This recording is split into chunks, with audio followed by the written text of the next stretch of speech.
Welcome to The Truth About Taxes and Retirement. This podcast is brought to you by SavingYouTaxes.com and hosted by J. Barry Watts. As an advanced tax strategist and enrolled agent federally licensed by the IRS, Barry is uniquely qualified to go deeper into the Internal Revenue Code than most accountants. He understands and interprets its provisions, explaining how they'll help you reduce income taxes you owe so you can direct that previously wasted tax money into tax-free accounts that you can enjoy in your retirement years.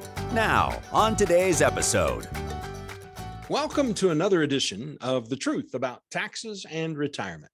I'm your host, Barry Watts, now in my 29th year of providing investment and tax guidance to retirees and business owners who one day hope to become retirees.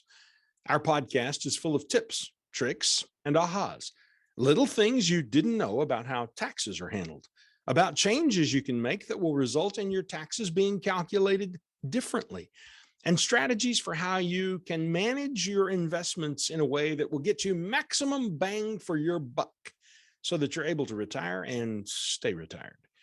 It's not unusual for people we coach to reduce their income taxes by six figures. That's right, $100,000 less paid in taxes than you would normally pay, all because of things they first learned on this podcast. Whether it's $100,000 for you or only $20,000 or $30,000 that you manage to save in taxes, that's money that you can redirect to your retirement so you can retire sooner and get started on the things that you want to spend your time doing once work becomes optional for you. The podcast always focuses around either taxes or retirement, and today's topic is centered a bit more around retirement and specifically about how to invest to increase your income in retirement. Now, I'd like to begin by thinking about, where does retirement income come from? And this is an interesting topic. I know a lot of people who retire and get a little hung up on this, including my own dad. I recall when Dad retired, he had a few $1 million here sacked up, but he's all confused about, well, how am I ever going to get any money out of it? And I had to say to him, hey, Dad, that's what I do. Don't worry about it. Just let me send you checks.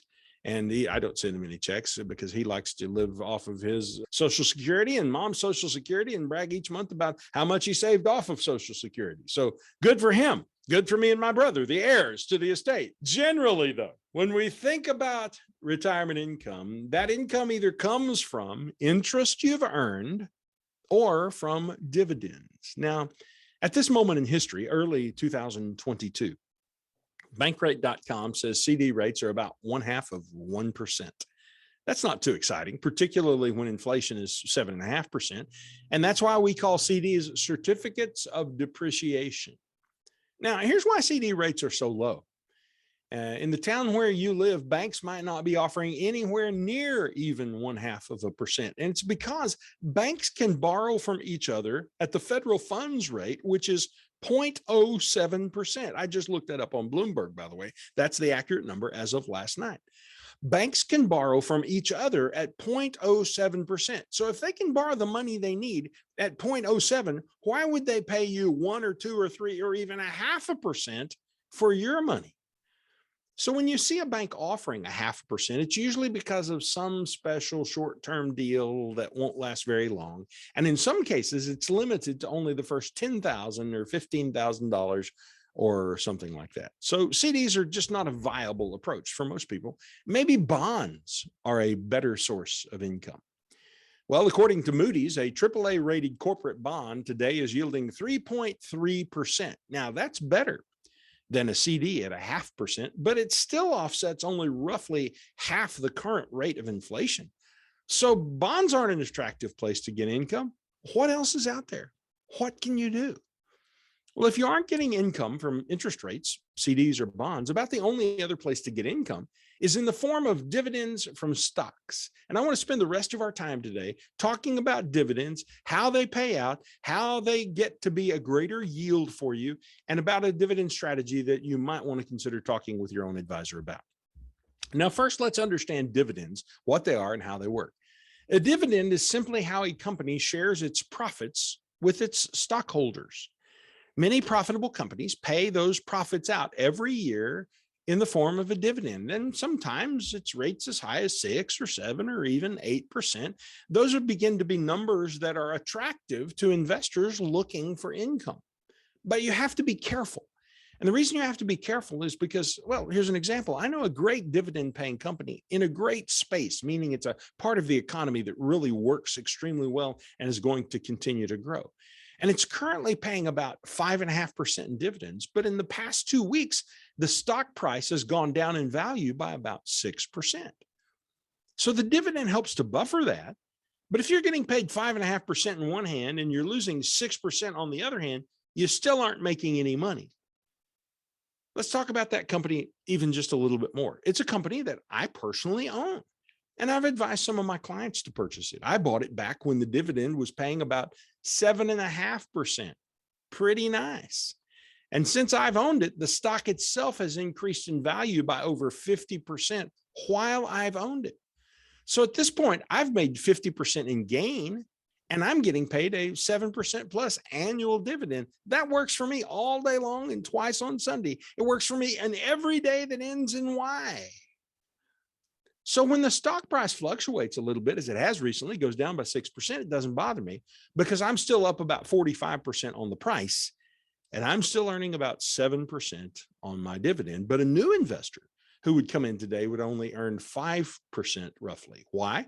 Because the stock price is higher today. And so the percentage of income that is being paid out in the form of dividend divided by the stock price then gives you a lower dividend yield number. So where can you find opportunities like the one that I just happened to mention? Well, you've got to know how to hunt for them, how to identify them, which ones to select, and then you've got to be a little bit lucky. What I want to do today is teach you about a strategy that I use personally, and I recommend that my clients use to identify these better dividend income opportunities. But before I do that, I must warn you, this isn't a panacea. It doesn't work perfectly every time. Investment always includes risk, and past performance never guarantees future results. Companies could even reduce their dividends or stop paying them altogether if they chose to do that. And a further thing that you need to be aware of is today's best dividend paying companies won't necessarily be the best tomorrow. So don't think that when you're listening to this podcast, that whatever companies were the best dividend payers when I recorded the podcast will necessarily be the same ones by the time you listen to the podcast. Everything will have changed. So what we're talking about today is conceptual in nature. It's to teach you and help you understand, but all the companies and all the numbers will be different by the time you get ready to implement any of these things. Now, let's deal with the issue of what makes dividend yield increase. Dividend yield is the percent you're earning. It's the thing that you might choose to compare to a CD rate or a bond rate in terms of how much percent income that I'm getting. Of course, it's quite different to have your money in CDs or bonds than it is to have your money in a stock, because stocks are typically much more volatile than bonds would be, and CDs are typically not volatile at all because they're insured by the FDIC. So let's get our minds around what makes a company's dividend yield increase. There are two things that could make this happen. First, the company could just decide to pay out more in dividends. And if they were paying out more and their stock price didn't increase, then their dividend yield would increase. For example, let's say the company's stock is trading at $100 and they're paying out $3 per share in dividends every year. 3 divided by 100 is 3%. The dividend yield is 3%. But what if they were particularly profitable one year? So they decided to raise their dividend to $4 per share. In that case, their dividend yield increased from 3% to 4%. That's a 33% increase in income, right? Yeah, that works. But there's another way that a company's dividend yield can increase, and that is if their stock price goes down. Now, we don't want to buy a company and have its stock price go down. We want to find the companies whose stock prices have gone down. And as a result, their dividend yields are increasing. So let's take that same company trading at $100 per share and paying a $3 dividend for a 3% yield.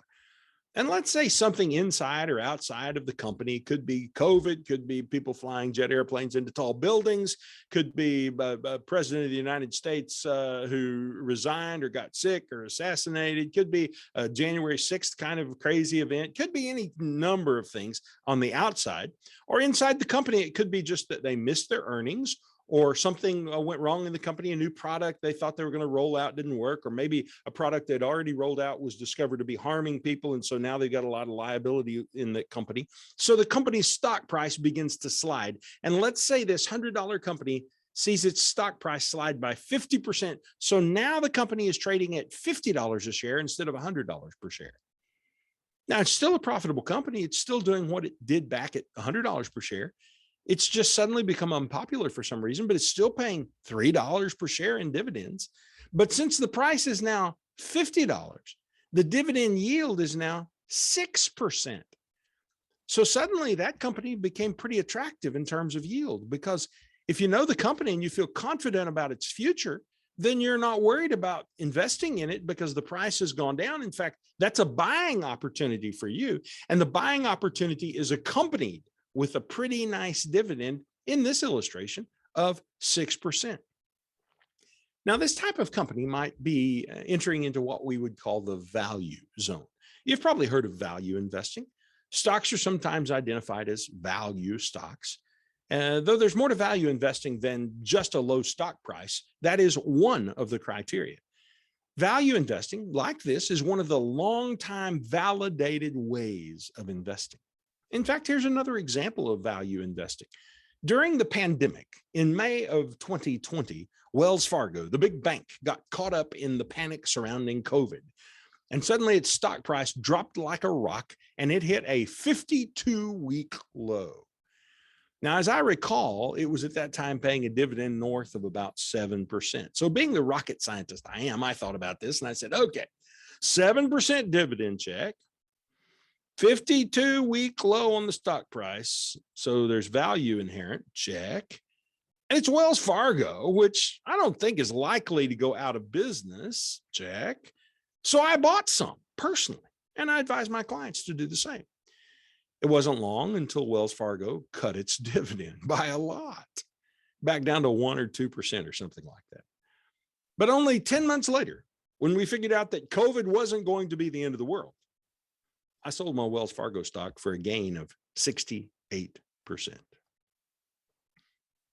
Now, because I sold it in only 10 months and didn't wait a full year, I might have to pay capital gains at the ordinary income tax rate rather than the capital gains tax rate. But because I had done this in a qualified retirement account, the capital gains didn't affect me personally. Now, this is just a conceptual example. You can't go buy Wells Fargo stock today and expect this to happen, and you shouldn't. I'm just helping you understand something that I did that happened to have worked in the past. It's an example of how value investing can work, but it doesn't work that way all the time. It's not guaranteed to make money. What is it? They say past performance doesn't guarantee future results. All investment involves risk. You could lose money. But this is the concept.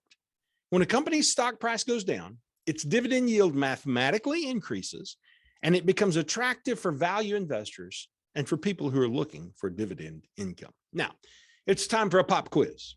Who is the greatest value investor of all time? Can you hear it in your brain? Do you hear the drum roll coming off as we're waiting for the name of the greatest value investor of all time? Of course, it's Warren Buffett. Warren Buffett. So when we talk about value investing, we're talking about something that is so mainstream that the greatest living investor, Warren Buffett, this is what he does and what he is known for. So my favorite way of finding stocks that pay nice dividends is to look for stocks that might have, for some reason, gone down in value, and thus their dividend yield increased.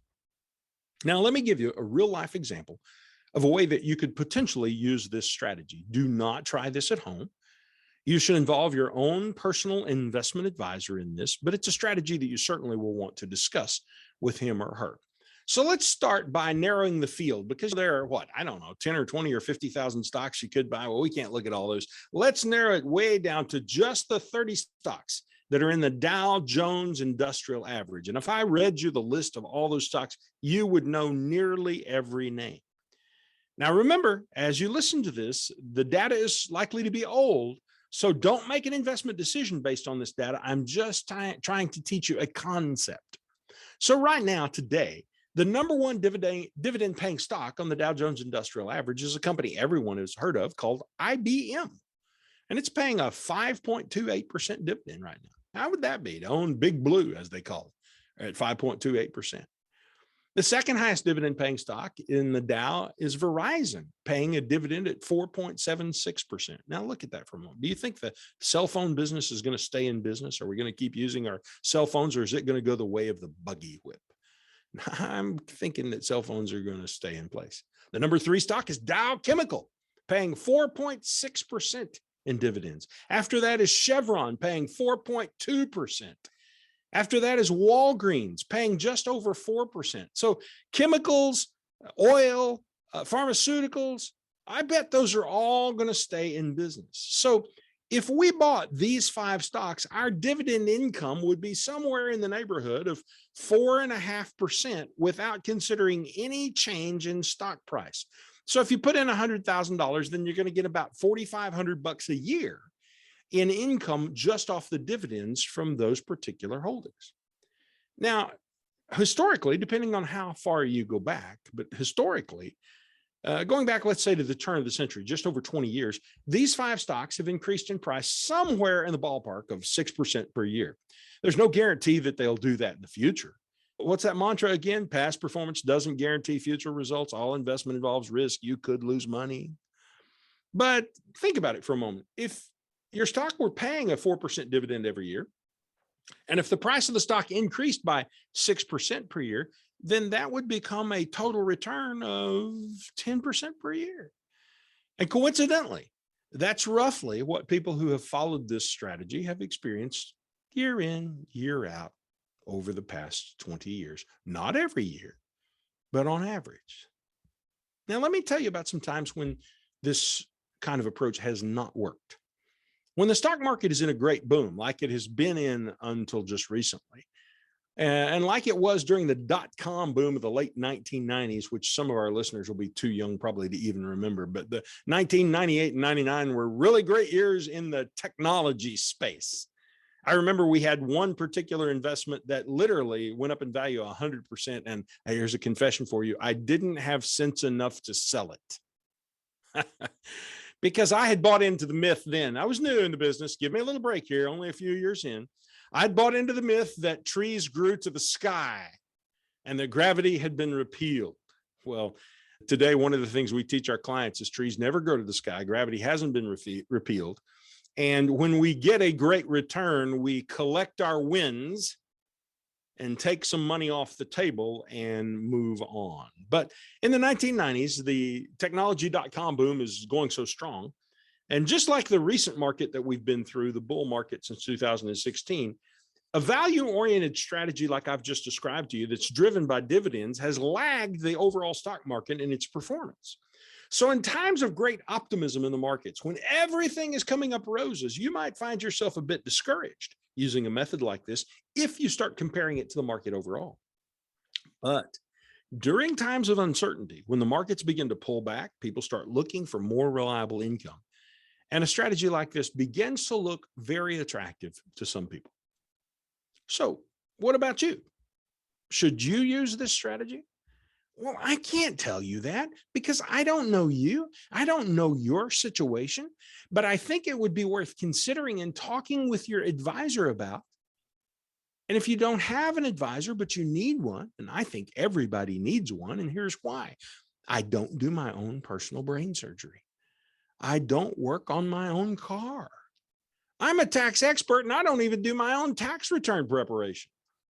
So I think everybody needs a tax expert and an investment expert in their corner. And if you don't have an expert like that in your corner, that's where we come in. We have an investment advisory company as a part of our family of companies that provides this kind of guidance to clients. And we'd be happy to talk with you about whether or not we could be of help and how we might be of help to you. And in a moment, I'll share with you how you can connect for us for that conversation. So here's the big picture. Using a dividend strategy to create income isn't the end-all be-all way to invest in a retirement portfolio. It's part of the picture. And when we use it for clients, we use it as part of an overall portfolio. It gives balance. It provides income. It steadies the portfolio a bit when the markets get volatile. You see, investing properly is kind of like eating properly. You need the right balance of protein and fat and carbohydrates in your diet, along with a sprinkling of vital minerals called vitamins. You're welcome. You didn't know why they were called vitamins, did you? It's because they're vital minerals.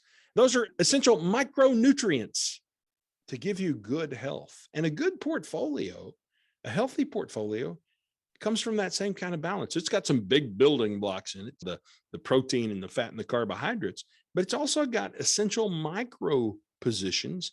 And those micro positions won't make you rich, but they might keep you from becoming poor. And that is our first objective when we're managing money for retirement.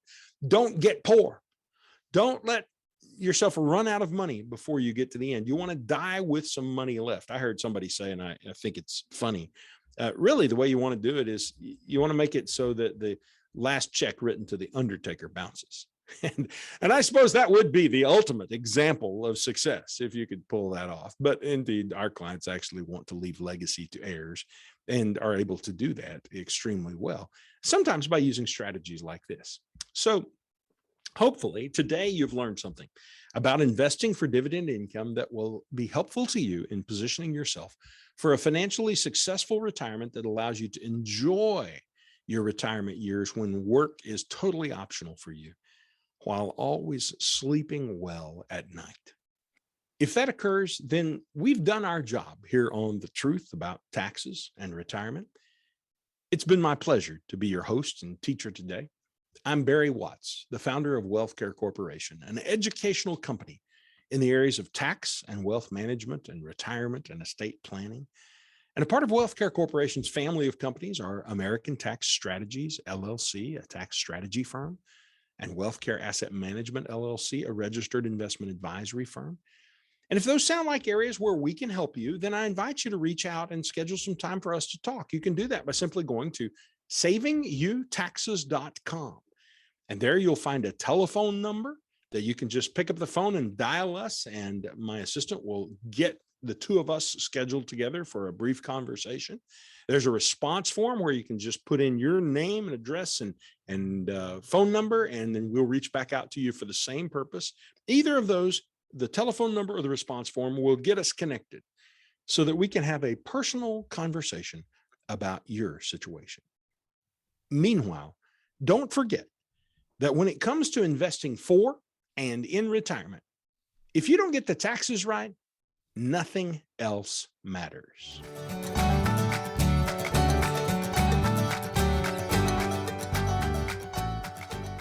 This podcast is a production of the WealthCare Corporation. The concepts discussed are for informational and educational purposes only and should not be implemented without first consulting with your own legal, tax, and investment counsel. This has not been an offer to buy, sell, or invest in securities, and this information is to be taken as educational concepts and not as advice for you specifically. The lawyers like us to remind you that all investment involves risk, and you could lose money. Past performance is never a guarantee of future results. Tax strategy services are provided by American Tax Strategies, LLC. Investment advisory services are provided by WealthCare Asset Management, LLC.